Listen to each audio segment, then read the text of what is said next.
So many people have been speaking about the climate crisis. So many things have been put on paper. But the real question is, why is it that we're still not acting at the scale and speed that is necessary? The extreme weather events that the scientists have long connected to the climate crisis are becoming far more frequent and far more destructive. For 150 years, we built up a world based on the assumption that we can exploit the planet for free, and it translates to very dramatic impacts happening right as we speak. The climate crisis is a threat multiplier, which means it exacerbates existing inequities in our society. The impacts are felt most deeply by Black, Indigenous, and communities of color. We're living through an explosion of inequality. We need to remember we're on the same planet, and this is the planet that we need to make sustainable for the whole of humanity. Climate change is impacting food security as well as political stability in many nations around the world. 5 years ago, there were 80 million people marching towards starvation. That number jumped to 135 million. What caused the jump? It was man-made conflict, like in Ukraine, compounded with climate shocks. No one is as vulnerable to climate change as farmers are. If you talk transformation, the first thing they want to know is, what must I do on my farm? We know that this transition will require a fast adoption of a lot of new technologies. And the question today is how to find the appropriate way to finance this technology. To put a number around it, it's an extra $2.5 to $3 trillion a year of additional finance that we have to find in order to get those emissions down. Financial institutions have a lot of roles to play to bring the advice and provide the financing to make these transitions happen. Younger generations are demanding a sense of purpose. They want to look at companies and say, I am investing with you all for this reason. With the upcoming 2 COPs taking place in Africa and the Middle East, we have this tremendous opportunity to put emerging markets at the forefront of our collective response to climate change. For international trade has to be part of the solution. How do we all get together to talk about a global carbon price that can guide us and help us to decarbonize the world? The solutions are there. What we need is governments to regulate, to invest, and we need business to act with values. History will look at us, people, politicians, corporate leaders. These times requires not only solutions but speed. There is nowhere else to look than the mirror. We are the ones that need to do this.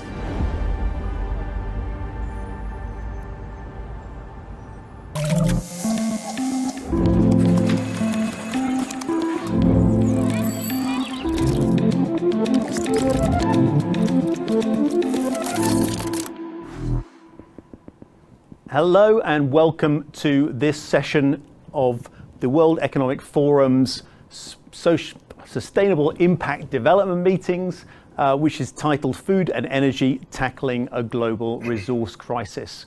When I can get my words out, I'm Adrian Monk from the World Economic Forum, Managing Director. Joining us to discuss this, we have a fantastic panel. We have Sam Cass, who is joining from Acre Venture Partners. He's been both a chef and a nutritional policy expert.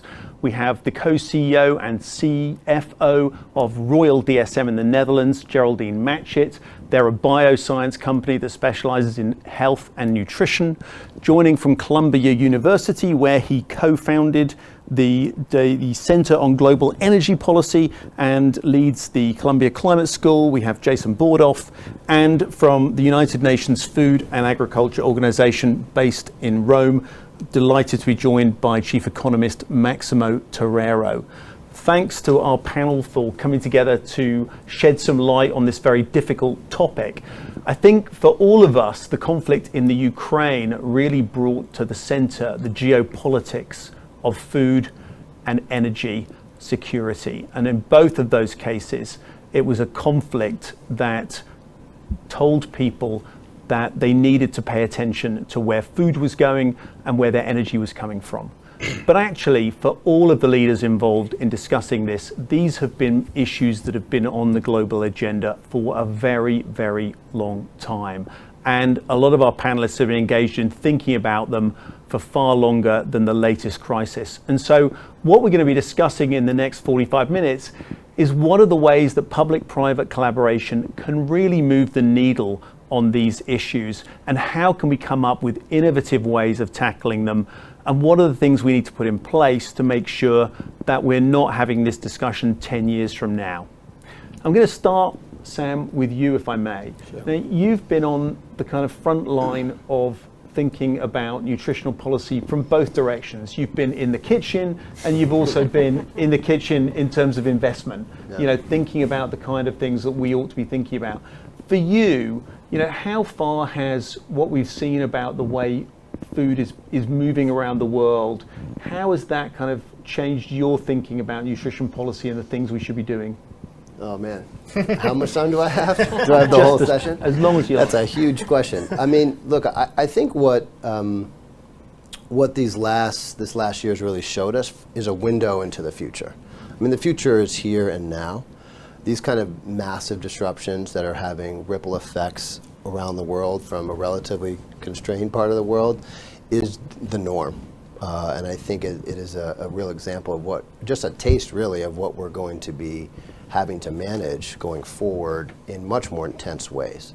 And so if anything, I hope it's a wake-up call to policymakers around just what's at stake when it comes to food security and the impact and intersection between food and climate. It's changing, but if you go through the arc of climate discussions, food's been left out of the dialogue almost entirely.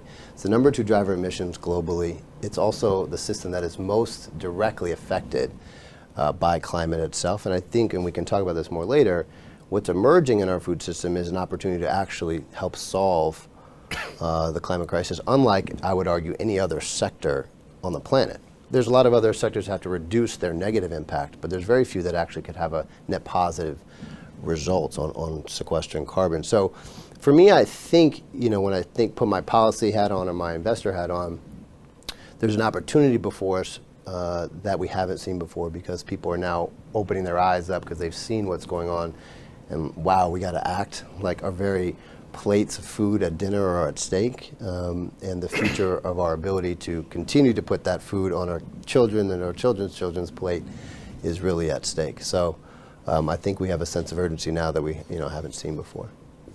And Max, so your organization hasn't just been dealing with this since the Ukraine crisis. You've been dealing with this for decades. Just how much has the Ukraine crisis given us an opportunity to focus on the bigger issue of where we're feeding the world and how we're relating that to the climate challenge that we face? So we need to understand that the Ukraine crisis exacerbated a situation that was already there. And the situation was driven first by conflict. That was the first driver of food insecurity. The second one was the slowdowns and downturns, and COVID-19 really impacted through that mechanism. And that's why in the last 2 years we have 150 million more people chronically undernourished. And the third one is climate change. And of course they interact, and when they interact it gets even worse. But climate change have 2 dimensions which we need to look carefully. One is extremes, when you have high temperatures or flooding like Pakistan, the 4th exporter of rice in the world today.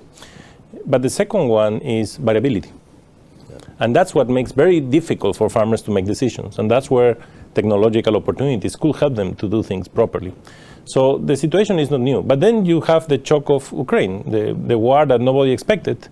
And basically, Russia Federation and Ukraine represent 30% of the cereals in the world. Luckily, a big chunk of that was already exported. And that's why there was a supply response, and we could compensate by exacerbated prices. And in March, we have the highest price of the food price, the FAO food price index was the record in history. Now prices are starting to slow down, but they're still very high. And what we found as a result of that, 2 things. One is that there is a serious problem of food access this year. People cannot afford. So 62 of the most vulnerable countries have increased their food import bill in $25.4 billion. That means 1.72 billion people are at risk. The second important thing is the link between energy and food, which we have forgotten. Because we talk about the changing energy mix for climate issues, but that will increase the price of energy, natural gas, and that will increase the price of fertilizers. That is what really is putting at risk right now the next supply, and that's what really could create a problem of food availability in addition to food access in the next season.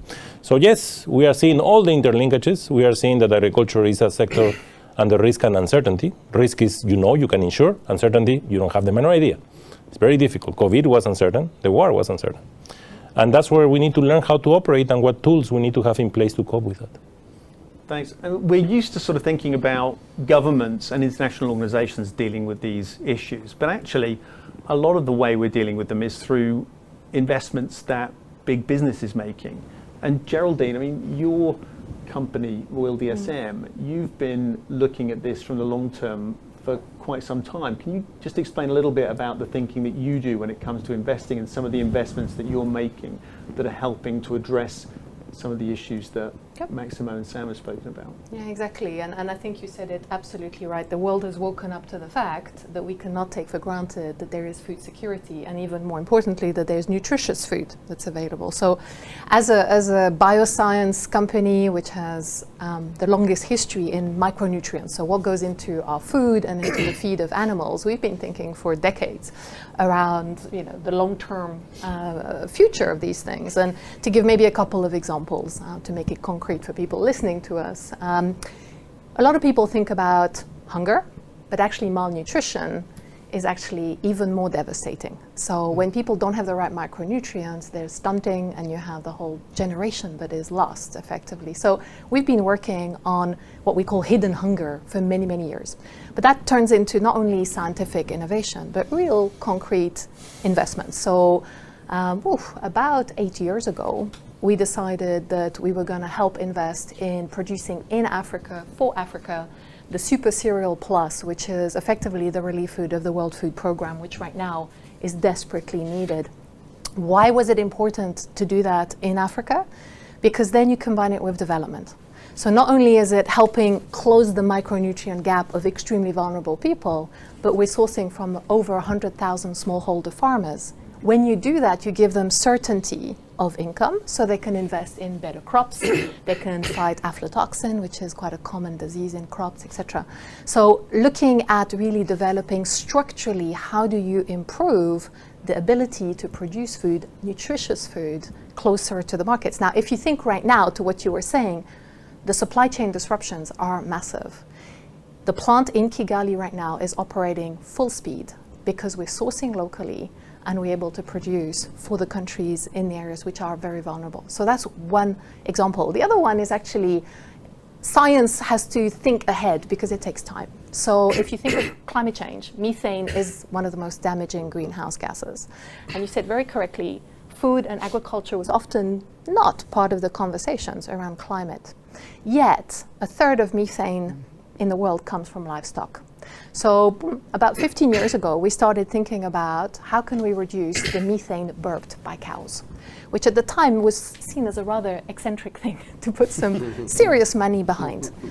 And I'm talking serious money because the investments over 15 years of R&D have now translated into building a big production facility, because we have developed a feed ingredient that you can feed to the cows. It's 1/4 teaspoon, and it reduces the emissions by 30%. Now, if you think of the methane pledges that have come out of COP26, which is a 30% reduction, and when you know that methane over, I think it's a 10-year period, is 100 times more potent than CO2. This is the handbrake that we can pull in the world on slowing down the climate crisis and trying to gain time to do all the other things. So these are some of the things that, and you don't do this in isolation. I mean, this has to be done in an ecosystem that is supportive and thinks nicely ahead of time. Now, the crisis we're seeing right now is clearly showing that all of these things that we do to ensure the resilience of the food system needs to accelerate even further. And you made the link there between, cows, burping, energy. Indeed. Not a link I know that probably most people think about when they think about tackling climate change, but the energy side of the piece, that is something where, food has always, I think, been thought of in terms of malnutrition, hunger, rarely in terms of its impact on energy. we've seen this huge shock both to the food supply system, which has woken people up to just how complicated the world is that arrives on their plate. But we've also seen a shock to the energy supply system, which has woken people up to just where the gas comes from that powers their cookers, that powers their boilers, and heats their homes. And Jason, can you give us a bit more context on that energy crisis and that side of the piece? Yeah, absolutely. And I think you're right. I mean, energy, obviously, the primary driver of emissions. Agriculture is huge as well. And then that leads to climate change. And we know the impacts there in terms of impacts on food security because of drought or flooding in Pakistan or anything else. We're being reminded now in what is, I think, the worst energy crisis in at least half a century, maybe longer. The first global energy crisis, and by that I mean almost every part of the world affected. We're relatively insulated in the United States, but that's not the exception, not the norm. And almost every fuel. A strong focus on what it looks like in Europe, but what's happening in Europe is having ripple effects by pushing up energy prices in the developing world and emerging markets. Pakistan, Bangladesh, which are having trouble affording natural gas, affording coal, everything is going kind of through the roof in terms of prices. And because those prices are so high, natural gas, as you said, used for cooking, used for heating, and for fertilizer. That's how we make, that's how we grow food. And I think somewhere around 70% of the fertilizer production in Europe is shut down right now, because we don't have enough energy, it's too expensive. And when you're facing scarce molecules, scarce energy sources, what do politicians do? First thing you got to do is let people keep heating their homes. You got to keep the electricity going. So there's a plan in Europe now to gradually ration energy as needed. And the first thing you shut down is your industry. And fertilizer is a big part of industry, ammonia, and that's going to have a big impact in some of the poorer parts of the world in terms of food production. May I just jump in? Just to quantify this, let's also maybe put a number to that. If you produce without fertilizers, you lose 50% of the yields. That is the delta between agriculture with fertilizer and agriculture without. So that is really the scale that we're looking at. Is not just that there is a shortfall now, is that actually if you look forward just a year or 2 years, it's not going to be an access issue, it's going to be an availability issue. I'm sorry, but it will be next year. Next year, yeah. I mean, I wanted to... But also, Africa uses 3% of the global fertilizer, so it's very low, the intensity of use. The potential of growth is enormous. Right. That's why the Dangote plant was built, which could supply fertilizers to all Africa. The problem is that 95.5% of the fertilizer in Dangote plant goes to South America. So why? Why doesn't it stay in Africa, for which it was built with money of IFC. So it was in certain way de-risked by So this the is a factory, for people listening? In Nigeria. It's a factory of fertilizers in Nigeria. But most of it goes to South America because it's more profitable for them. They're a company, they're doing the correct thing. The problem is what is happening that this thing is not moving inside Africa. No? But you're completely right. What is happening right now with natural gas is closing 10 of the plants of fertilizers in Europe, and Europe was an exporter of nitrogen. Nitrogen is the element that wipes the fastest, no, when you produce. And therefore, that will create, Europe will become a net importer when it was an exporter. So that will put even a bigger shock over the supply. And that's going to squeeze some of the lower income parts of the world, as we're seeing with energy. It will affect the poorest, no? Yeah. Who already are facing an economic crisis because they can't afford energy, among other things. So just to ask you, Geraldine, how does a company like Royal DSM keep its plants running in the face of this kind of shock? Is this something that you have planned for? Is it something you're talking to governments about? Or is it something you just have to look at the newspapers and think, how the heck are we going to keep things running when this is coming towards us? So extremely difficult. Planned for, absolutely not, because this was a black swan, to call it that way, and it's difficult to truly plan for those black swans. Now we have industrial footprint around the world. So to some extent, some of our facilities, whether it be in China or in the US, etc. Okay, in Europe, I mean, we are a Dutch listed company, so we have a big footprint in the Netherlands. The gas situation in Europe is critical. And you have to position yourself in the context of society as well. Logically, our homes need to be heated.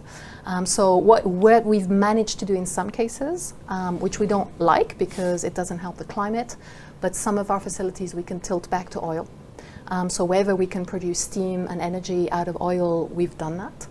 But it's not something, if the infrastructure is not there, you can't build it fast enough. So in fact, it's some of our more legacy sites which have that duality. Others are completely dependent on gas supply. So it does put companies like us and many others, particularly in Europe, in a very difficult situation. And you look at capital markets and financial markets to hedge, for example. There's no more market for hedging. I mean, you could do that over a period of time, but it's maxed out because there's so much uncertainty in the system. So a lot of interaction with governments trying to understand what the plans are going to be. But it is very much a crisis management situation. And Sam, from an investment point of view, I'm sure it's even tougher, right? Or are there things that you're seeing coming through where you think actually there's some quite interesting signs of what this has precipitated, or this has got people talking much more seriously about things that maybe a year ago they wouldn't have considered? Yeah. I mean, we spend our time focused on earlier stage mission-driven companies that are trying to solve the climate and health crisis. And so from an investment standpoint, ironically, it actually creates a lot of opportunity because people are now aware of the magnitude of the challenges that we're trying to solve and grapple with, and that we do need more innovation and more capital flowing into this sector. I mean, right now it's still, as much as flowing, it's still a drop in the bucket compared to the size of our food system globally and the magnitude of the challenges that we face. I mean, we have to remember that we have a food system that has been built and constructed around the most stable climate that scientists can see in the history of the planet. The last couple hundred years have been completely, a utopic climate for growing food.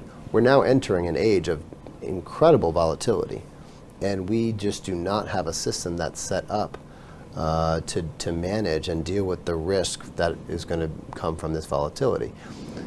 Ukraine, yes, it was a black swan event by our current standards. That is the norm. There will be increasing amount of conflict. Pakistan, what we saw there, will just be that will be happening every year, and year over year over year. We will know in a few years we would no longer call that a black swan event. This is the flooding that we've seen, and also the extreme heat. America's on fire. Other places haven't had rain in 20, 30 years. Like, this is now becoming what we have to design our system for, and which to this point we have done not at all. And so from a technology and innovation standpoint, there's so much effort being put into, okay, how are we going to do this? How are we going to, one, lessen the footprint of our ag system, like reducing methane from cows and other parts of the system, but also in spending a lot of time in this space. I think food and ag, honestly, is our only chance, quite frankly, to sequester enough carbon to give us enough time for other technologies to come to bear to give to mitigate the worst of climate.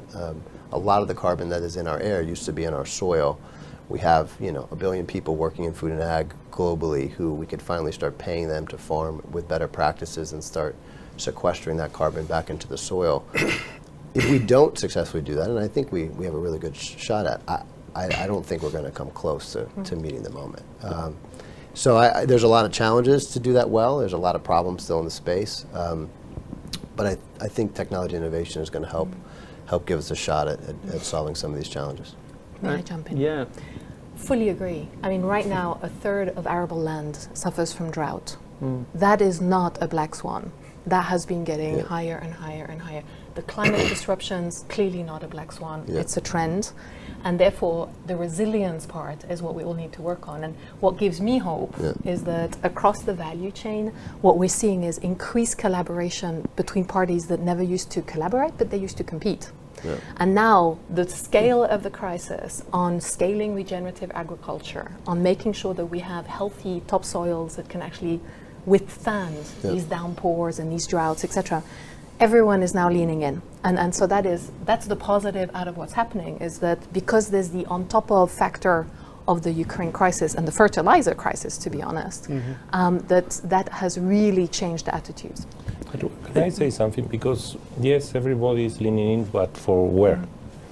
Because the major problem right now is that more than $60 billion are allocated in agricultural subsidies and incentives in developed countries, which are not for what we are talking about. They are for the opposite. No? They are to create more emissions. They are to produce grains and cereals which are not healthy. They don't have the micronutrients you need. And that is mostly developed countries. Developing countries is not so much. So if that doesn't change, then I don't see what is going to really change. So I think it's really important accountability on our actions. No? We said, okay, we need to change the energy mix. Sure, we need to change the energy mix. For what? To reduce emissions, which is a public good. It's an international public good. How the level of emissions that we have accumulated right now came from, historically. Who is going to be affected by change of the energy mix? The poor countries. But if you're, say, a Dutch farmer and you're told to take certain actions in order to use less fertilizer, for example, or to, make less emissions, and you find it hitting your bottom line and you take to the streets to protest because you see your livelihood being threatened, how does the message get through to farmers like that, or how do governments begin to compensate people for the cost of those changes? Because what we're seeing is that a lot of this transition comes with a price tag, and as you said, currently that price is set up to pay people to do certain things that are not delivering what we want to deliver.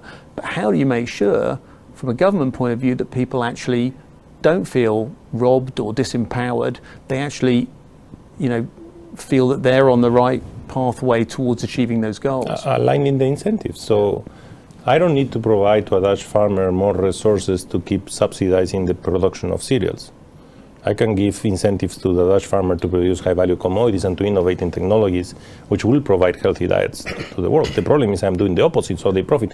You go to farms in countries, in developed countries, where the subsidies are at such level that they can make a museum of tractors because they have so much money that they can keep buying tractors and make a museum in a farm. And you ask, where do you make that? Oh, because of the subsidies. Yeah. So it's completely inconsistent to the reality we are living. Jason, I just want to bring you in for a second on this, because we've talked about the food system, but it's not really a system, is it? It's a market that's existed for decades on the back of what Sam says is a very stable climate that's suddenly shifted. It's existed on the back of a kind of geopolitics that we've seen is very fragile. So what are the kinds of things that we need in the public-private space that can help mitigate some of these interlinkages? Are there things, are there discussions, are there conversations where we can start to join up and do something? Yeah, there are obviously a lot of answers to that question. One important point, I think, is we are seeing how climate is impacting food. Obviously, energy impacts climate. We're also being reminded now that climate impacts energy. Europe is in the middle of an energy crisis. It's also of a gas crisis. It's also in the middle of an electricity crisis, which is not all about Putin. Let's put blame where it's due. It's mostly on Putin and Russia, but warmer waters are making it impossible to cool nuclear power plants. Drought is making it impossible to move coal barges up the river. High temperatures are reducing the output from wind turbines, hydro because of drought. So climate is severely impacting energy now, and then that is impacting the food system. I think part of the broader macro environment that's happening now is one of more disruptive change because of climate impacts, but also more disruptive change because of geopolitics. Coming out of the pandemic, coming out of this conflict, completely rethinking what the World Economic Forum is all about. The world is rethinking what a globalized economy looks like.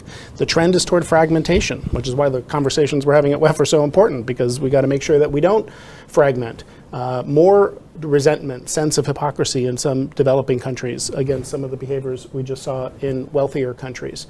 So that's a backdrop that is going to, in some sense, make it more challenging to have what we need, which is a more, not less, orderly energy transition. To your point, if we have more price volatility, if we make mistakes along the way, if we have geopolitical events, if we get the technologies a bit wrong, this is a massive transition to go to net zero in 28 years. I mean, we've never done anything like this. And if you want to take a goal like that seriously, it is going to be jagged, it's going to be messy, it's going to be disruptive. We need more, not fewer, policy tools to smooth the pathway. Because if people have trouble paying their energy bills, heating their homes, have issues with energy security, affordability, they take to the streets, and that's not only bad economically and geopolitically, it makes it harder to have an energy transition and stay the course with the kind of climate policy we need. Yeah, I totally agree. I mean, I think, to try to meet that goal in the next, less than 30 years, we're going to not only have to realign incentives around our subsidies, and I will say that, yes, they're a perverse set of money being spent in a counterintuitive way, and anybody who is either from a policy lens who's resisting aggressive policies around climate or not advocating for using those subsidies more efficiently, I would just say it's sort of a dereliction of duty at this point. I mean, the problems are so extreme that we can't waste any more time. That being said, I think people focusing on food often like to point as subsidies as like, if only those were fixed, everything would be fine. And they're still a tiny drop in the bucket in terms of the global food and ag economy. And while we need them to unlock a lot of the change and start paying farmers to make those initial changes and cover that cost of farming in a different way, I think setting up the marketplace tools so that people are getting paid from the market as well for commodities that are grown in a much more sustainable manner, and that farmers are starting to get paid directly for the carbon that they're putting in the soil is the way we're going to actually unlock everything. So the subsidies have to be aligned to that, no question. But without businesses saying, I'm going to reduce and I'm going to start paying farmers much more for these kind of commodities, or I'll buy offsets that are high quality from these growers, it's all going to just be incremental and come nowhere close to meeting the moment that we have to in the time that we do.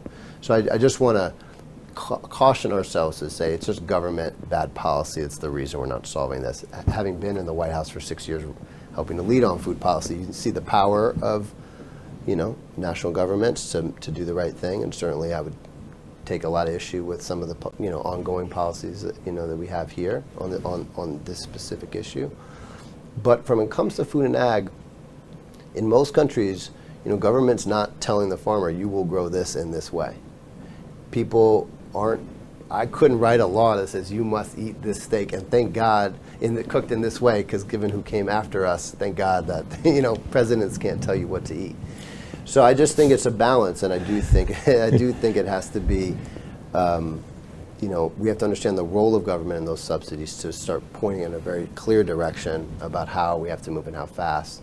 But we have to put the tools in from the market as well to unlock that. Maximo, I mean, are there governments who you would pull out and say, these guys are doing the right thing, they've got it right, they're the example that we like to show people? No, look, I agree with you, and I missed a zero in my number. It was 600 billion, not 60.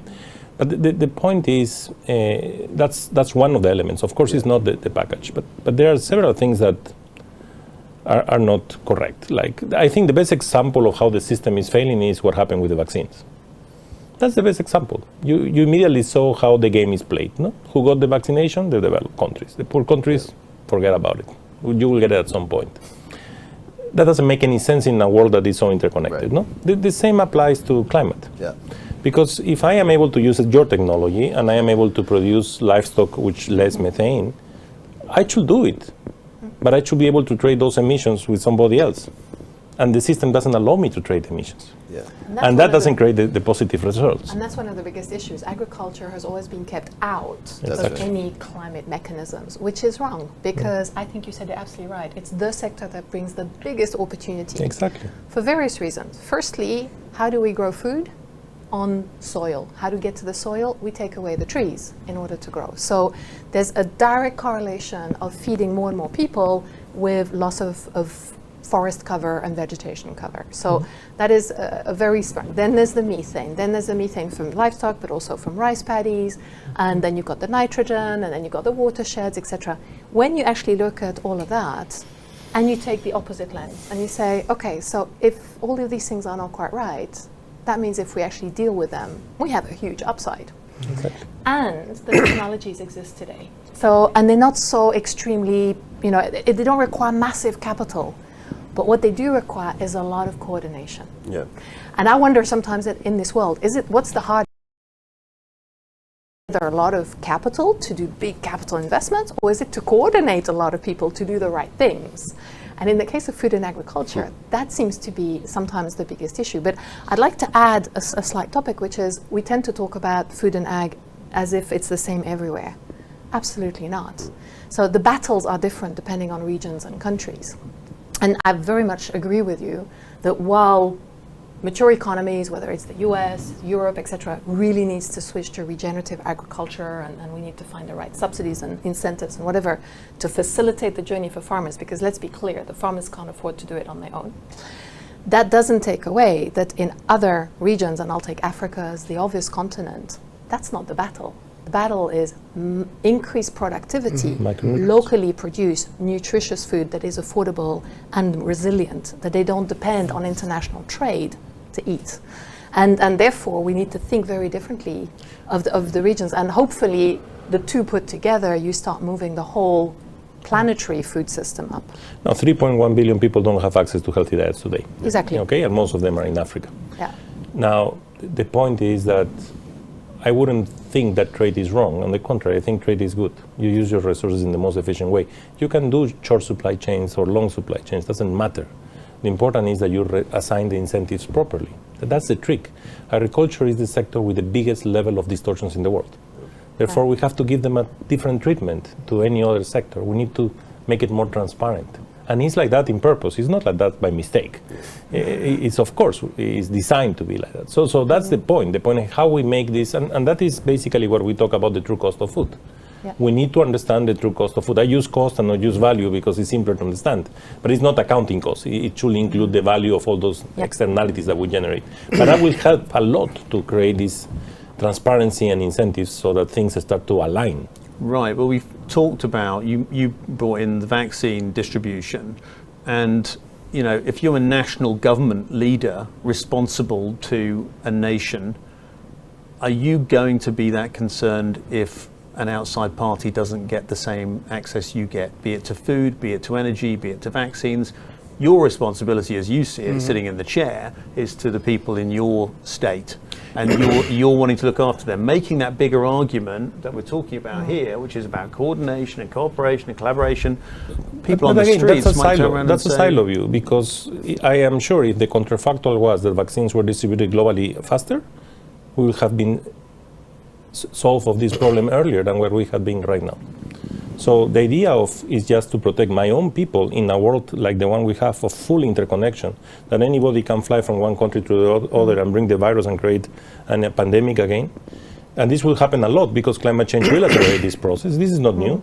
I think that vision, that way of thinking has to change. If it doesn't change, we will never resolve the problems. It's exactly part of the response, and I think part of Putin's strategy in the energy crisis, which is to divide Europe and break European unity. And we'll see what happens, and I've been impressed by how much European unity has held, but when people don't have enough molecules to keep the heat on in the winter, to your point, are they going to make sure they're heating the homes of their people or exporting gas to a neighboring country? And I think we have to be careful about it. Now, the good news is that, Geraldine, what you said for food is true for energy too, where the solutions for energy security, in the near term, we're going to switch to some oil and coal, and we're going to build LNG import terminals, but in the long term, the things that give you more energy security, mostly, not entirely, but mostly point in a decarbonized direction as well.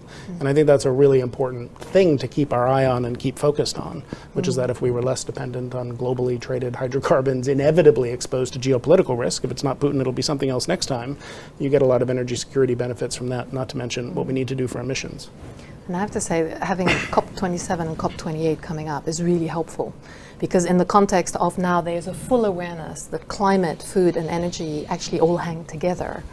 I'm really hopeful and confident actually that now we're going to have the right conversations, because it's been very much a siloed sort of energy discussion, as if energy is a standalone thing, which it actually not. And we have seen, given the civil unrest has happened in many countries, when food fails, everything fails.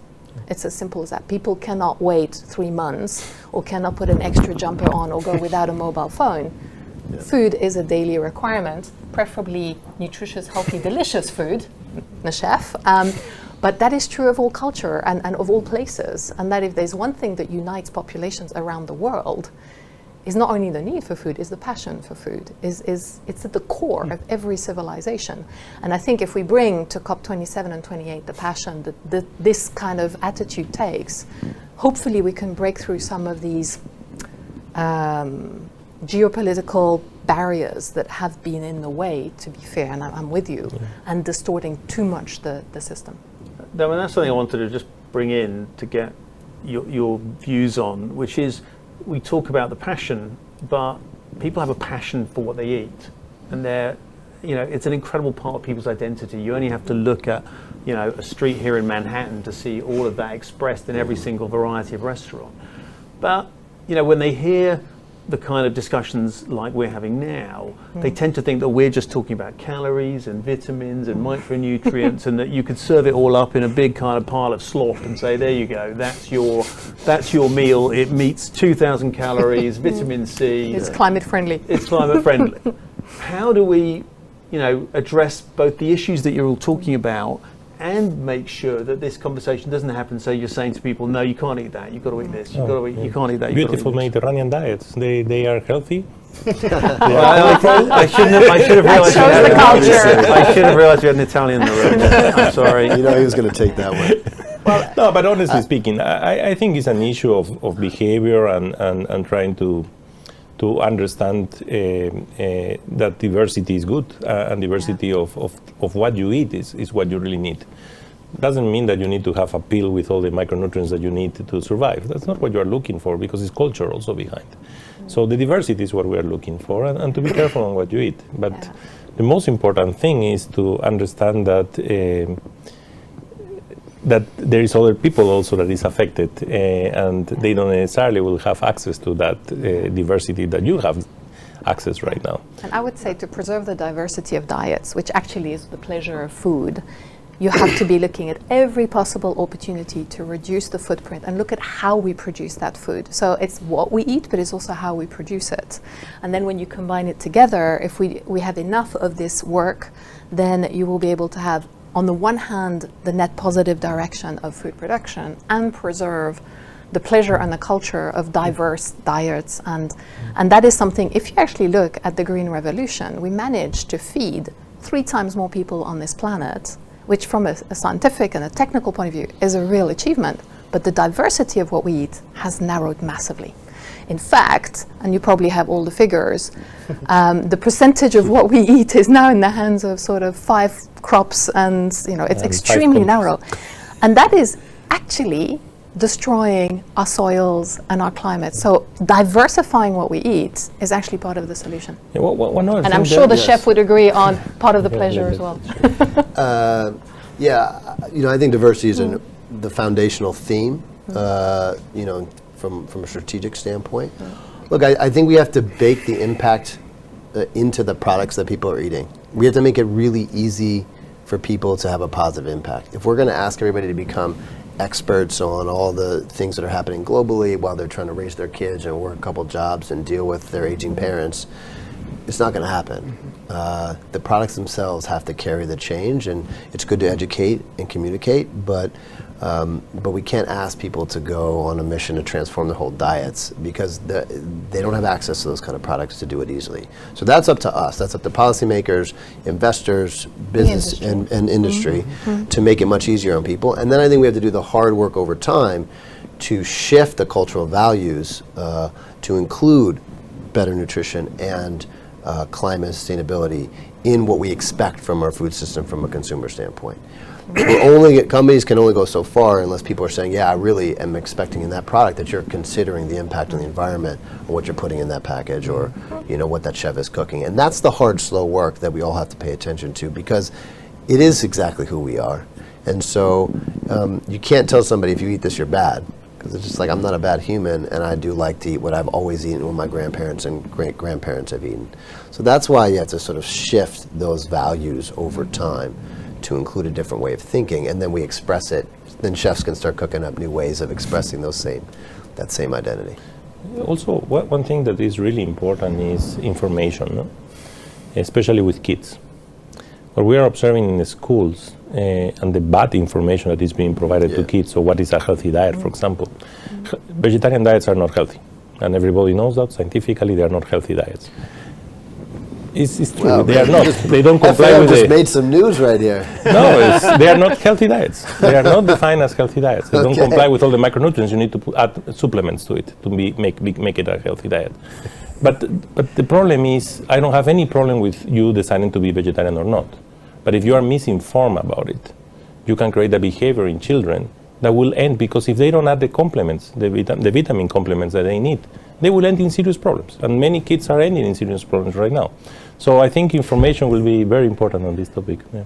Your social media or your inbox is going to be full today. That's good. It's It's been a really interesting discussion. I think maybe what we've seen is that there's a diversity, not just of opinions, but of issues, and the kind of links between them are both what economists call wicked, which means they can't figure them out, by the way. And also the kind of issues that need conversations like the ones we're starting to have today, which is to say conversations that help people understand some of the changes that they need to make on their side in order to meet other people where they are, so that we can try to move things in a direction that achieves the kind of change that moves the needle on these two very, very thorny issues. I hate to leave a discussion without offering people a little bit of optimism, and whilst I'm excited that not being a vegetarian is good news for my own personal health, I really want to ask each of our panelists, what aspect of what they do gives them optimism about tackling these crises. And I just heard a deep sigh there, Jason, so maybe if I turn to you first. Is there something that you come across in what you're doing that gives you optimism about tackling the energy crisis? Yeah, well, it was your introduction to me, which said I run an energy institute at Columbia, but also the Columbia Climate School. It's the first climate school in the country. There are a lot of institutes, there are a lot of centers. University like Columbia has a couple of schools, a law school, a business school, a medical school. We've decided to create the first climate school because it's the largest commitment an institution like that can make to this issue. We just graduated our first class of 90 master's students with a degree in climate and society, and I will say to stand on that campus overlooking 30,000 people bestowing degrees on those extraordinary young people who are committed and passionate and brilliant and care deeply about this issue. It's hard not to work with young people these days and not really feel inspired by hopefully their ability to do a little bit better than we did. And Maximo, from you've given us some very honest and sometimes gloomy advice. A little bit of optimism for those hoping to not turn entirely vegetarian. But what's your? No. So look, I think that despite of the shocks we had, the COVID-19 and so on, the agricultural system worked. You got food during COVID-19, and we will go out of the war in Ukraine. So I think. What the sector is telling us that is resilient. It needs to be a lot more because of the shocks that is going to happen, but it has been resilient. And the second thing is that this is a huge opportunity to make big changes. I think the window we have is very small because the financial crisis that is coming will be very bad. And if we don't take opportunity of this little window, I think we lose a very important chance to the transformation that we need. And Sam, from your perspective, looking at new, interesting businesses and other things coming through, what's your? Yeah, I mean, I live from the vantage point of hope and optimism, and urgency, given how bad things are getting. But every day I'm working with entrepreneurs that I think are setting out to solve the fundamental problems we've been discussing all day. I mean, I could have a long list, just a couple. Meaty is bringing probably the most delicious but healthiest food I've ever seen, both from a macro and micronutrient standpoint to the market right now. Do Good Foods is collecting food waste from retailers and turning it into animal feed, so you have carbon-reduced chicken, so that somebody can just eat a piece of chicken and have a pretty big impact. Spring Foods is trying to bring regenerative bread to everybody, that I've been helping for a long time. I think the place, though, so just like a long list of, brilliant entrepreneurs that are trying to tackle. So without us having to make the change, the products are going to get products are going to get better. And I think that, though, the big systemic opportunity is how we actually value our ecosystem and the services that these ecosystems are providing us. And I think we are called to change how the economy fundamentally reacts to these natural ecosystems. Right now, we only pay people to take things out. You cut the forest down for the wood, or you take the plant out, you harvest it. We haven't figured out how to start valuing what the world provides humanity for life on Earth. And I think carbon offers us an opportunity to start paying farmers to relate to the Earth in a fundamentally different way. And I think that is the near-term opportunity which will lead us to a different way of valuing what these ecosystems mean to humanity, what a forest actually provides for humanity. And an incredible company called Lone Bio is doing, sequestering 3 to 8 tons per hectare of carbon per acre per year in a much more permanent forms. And you got companies like Intrinsic Exchange Group that are creating actual market mechanisms to invest in these natural ecosystems. And I think you start to see this lineage of different companies putting together and organizing our economy in a fundamentally different way. And that's the kind of transformational shift that I do think is actually beginning. That's going to be bumpy and messy and have a bunch of problems along the way, but that we're actually starting to move to in a direction that could, on a global basis, really solve a lot of these challenges, because we're starting to pay people to do the right thing. And until we do that, this isn't going to work. There's no policy that's going to change this. The market is too powerful. We're going to have to align our policy and our market to actually reach these goals. That we have the chance. I don't know if we're going to do it, but the pieces are starting to be developed. So that gets me out of bed every day, ready to go. Thanks. And Geraldine, from your perspective, you've talked about some of the things that Royal DSM has done over the last 10 years and is starting to do, but are there other things that you have in the pipeline that give you optimism about what we're doing? And you've also talked about coordination, which is, I think, a really important piece of the puzzle that people sometimes don't understand, the public-private cooperation piece, that not everyone's talking to each other on a big WhatsApp group. There isn't a kind of there isn't that kind of interaction, and are there a couple of things that have opened up for you in that space? I think what gives me a lot of hope is the scaling of the food innovation hubs. So they really are now extremely active, to your point, connecting the new science to the scaling. The other one is the fact that we are now, as a world, bringing together climate and food, and actually now flipping it the other way and really saying, okay, we need to protect the ability to produce food. And that points to the farmers. So for a long time, to be honest, farmers were somewhat neglected in this equation. And I'm sorry to say it in a rather brutal way, but certainly from a big part of the chain, it was assumed that the right stuff would be produced, and then we focused on all kinds of things and brands and whatever. Now that's not the case. It's back to the fundamentals of where does food come from. And that basically enables companies like us to lean in and to connect with all, and to really say, how do you scale affordable, nutritious, tasty, because let's be clear, people only eat things that they like to eat, foods. And for that, you need the farmer at the table. And we've been doing that, and we're middle of the chain. So before, we would never have thought about it. And now it's everyone together, and that's when you see that the positive energy is there. And one thing that I would really love to see is a fresh generation, an excitement in the young generation coming at you. You triggered me with your comment on graduates in energy. 2 of my nieces are doing exactly that. I would love to see that strong generation come up on food and agriculture and food production, because it's been an underrated activity for too long. So that's what gives me hope, is that I think everything's now there to create that. Thank you. Thank you for joining us in this discussion. Please follow along with the rest of our meeting material. To Sam, to Geraldine, to Jason and Maximo, my thanks. Thanks for being with us at the Sustainable Development Impact Meetings. Goodbye from Manhattan.